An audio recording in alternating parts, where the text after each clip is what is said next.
नमस्कार. मागणीची किंमत लवचिकता ही संकल्पना स्पष्ट करणारा एक व्हिडिओ आपण यापूर्वी पाहिला आहे.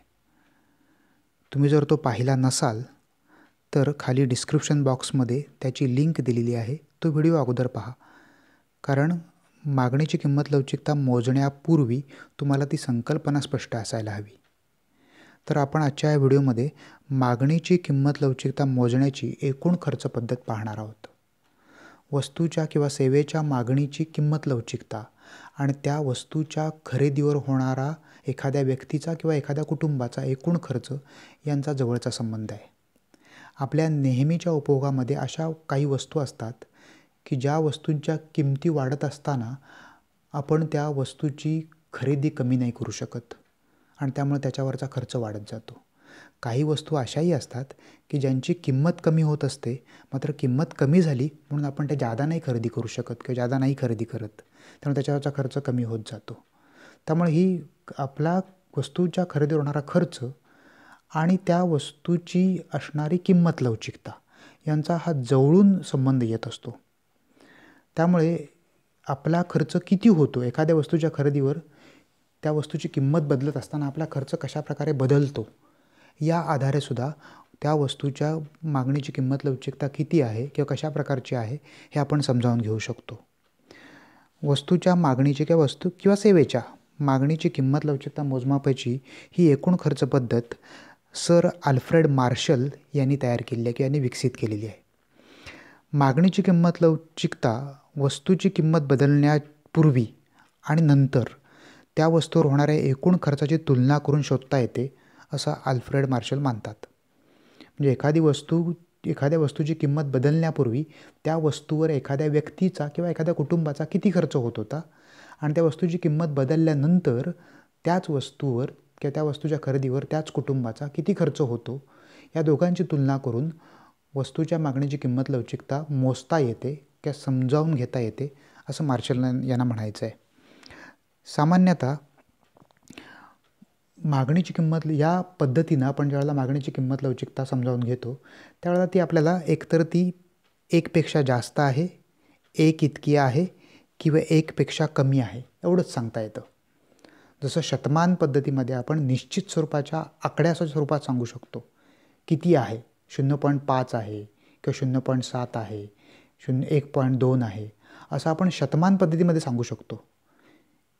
इथे मात्र आपण या मेथडमध्ये आपण इतकी एक्झॅक्ट निश्चित किती लवचिकता हे मात्र सांगू शकत नाही.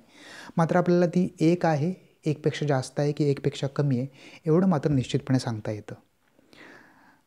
जेव्हा किंमत कमी झाल्यानंतर एकूण खर्च वाढतो आणि किमती वाढीसह कमी होतो तेव्हा PED म्हणजेच प्राईज इलॅस्टिसिटी ऑफ डिमांडचे मूल्य म्हणजेच मागणीच्या किंमत लवचिकतेचे मूल्य एकपेक्षा जास्त असते.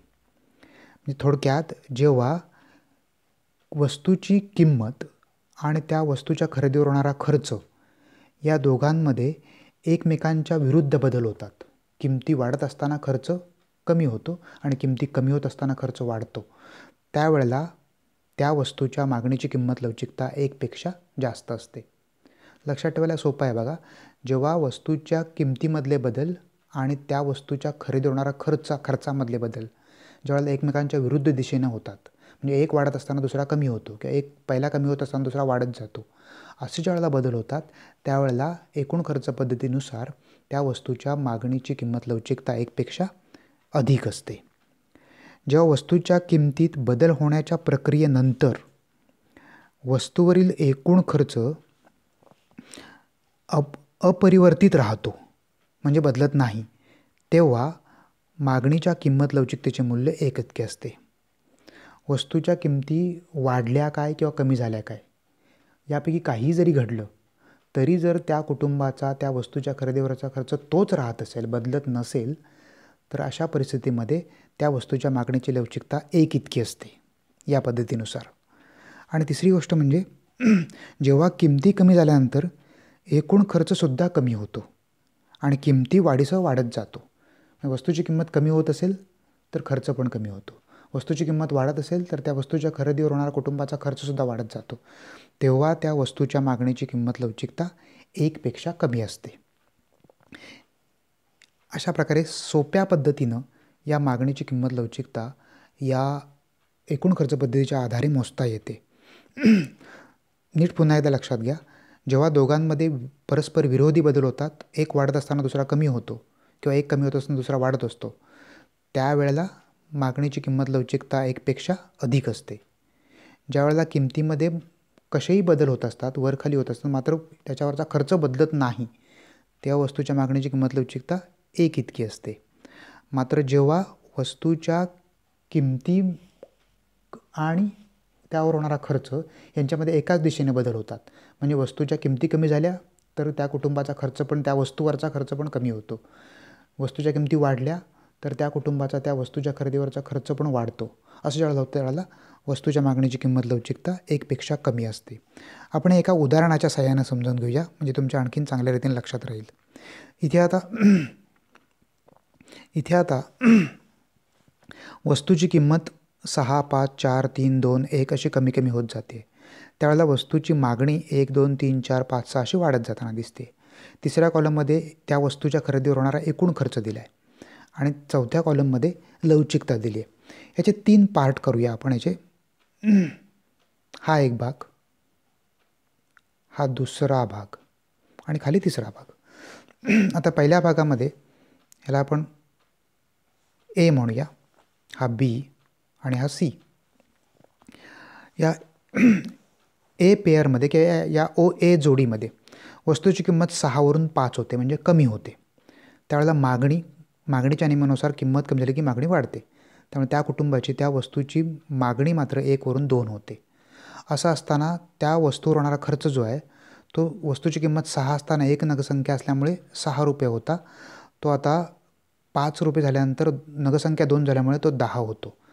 म्हणजे वस्तूची किंमत कमी होत असताना वस्तूची किंमत कमी होत असताना त्या वस्तूच्या खरेदीवर होणारा खर्च काय झाला, वाढला. किंमत कमी झाली, खर्च वाढला. दोघांमध्ये परस्पर विरोधी बदल झाले आणि परस्पर विरोधी बदल म्हणजेच त्या वस्तूच्या मागणीची किंमत लवचिकता 1 पेक्षा जास्त आहे, ग्रेटर दॅन 1 आहे, 1 पेक्षा जास्त आहे. बी या उदाहरणामध्ये बघा, वस्तूची किंमत 4 असताना मागणीची नगसंख्या 3 इतकी आहे. त्यावेळेला 4 त्रिक 12 इतका खर्च होतो. आता तीच किंमत 4 वरून 3 झाली, म्हणजे कमी झाली. त्यावेळेला मागणीसुद्धा 3 वरून 4 वाढली मागणीच्या नियमाप्रमाणे. आता तो खर्च 3 गुणिले 3 चौक 12 झाला. इथं आता वस्तूची किंमत कमी होत असतानासुद्धा त्या वस्तूवर होणारा खर्च बदलला नाही, तो 12 आहे तसा स्थिर राहिला. वस्तूच्या किमतीमध्ये कसेही बदल झाले आणि जर खर्च बदलत नसेल तर त्या वस्तूची मागणीच्या किंमत लवचिकता या पद्धतीनं एकूण खर्च पद्धतीनं किती असते, 1 इतकी असते. आणि तिसऱ्या जोडीमध्ये काय दिसतं आपल्याला, वस्तूची किंमत 2 असताना मागणी नगसंख्या 5 आहे आणि त्यावेळेला 2 पंचे 10, एकूण खर्च त्या कुटुंबाचा त्या वस्तूवर 10 इतका होतो आहे, त्या वस्तूच्या खरेदीवर 10 रुपये इतका होतो आहे. आता ती किंमत पुन्हा 2 वरून 1 झाली, त्यावेळेला मागणी 5 वरून 6 इतकी वाढली. इथे आता एकूण खर्च 6 एके 6, तो खर्च कमी झाला. इथं आता किंमत कमी होत असताना खर्च पण कमी झाला, म्हणजे इथे होणारे बदल एका दिशेनं होत आहेत. किंमत कमी होत असताना त्याच्यावर होणारा त्या कुटुंबाचा खर्च पण कमी झाला आणि ज्यावेळेला बदल एकाच दिशेनं होतात त्यावेळेला वस्तूच्या मागणीची किंमत लवचिकता 1 पेक्षा कमी असते. मला वाटतं आपल्याला हे उदाहरणावरून निश्चितपणे समजलं असेल. आपण आकृतीच्या साहाय्यानं पण, मागणी वक्राच्या साहाय्यानं पण हे समजावून घेऊया. इथे आता आकृतीमध्ये उभ्या अक्षर आपण किंमत, आडव्या अक्षर मागणी नेहमीप्रमाणे घेतलं आहे. ओके, सुरुवातीला वस्तूची किंमत OP इतकी होती. ओके, त्यावेळेला नगसंख्याची मागणी त्या कुटुंबाची OQ इतकी होती आणि त्यामुळे चौकोन PAQO या चौकोना इतका खर्च त्यांचा होत होता त्या कुटुंबाचा. आता वस्तूची किंमत P वरून P1 अशी झाली, OP1 अशी खाली आली. त्यामुळे मग त्या कुटुंबाची मागणी OQ वरून OQ1 इतकी वाढली. OQ वरून OQ1 इतकी वाढल्यामुळे हा जो खर्च आहे तो P1, B1, Q1, O1 हा पहिल्यापेक्षा खूप वाढलेला दिसतो. निळ्या रंगाचा चौकोन जो दिसतोय तो पहिल्यापेक्षा खूप वाढलेला दिसतो. म्हणजे इथं आता किंमत कमी होत असताना खर्च वाढला आणि त्यामुळे मागणीची लवचिकता 1 पेक्षा जास्त आहे असं म्हणता येतं. त्यानंतर इथे त्याच उदाहरणामध्ये आता जर तुम्ही नीट बघितलात तर पहिली किंमत OP होती, पुन्हा OP1 झाली.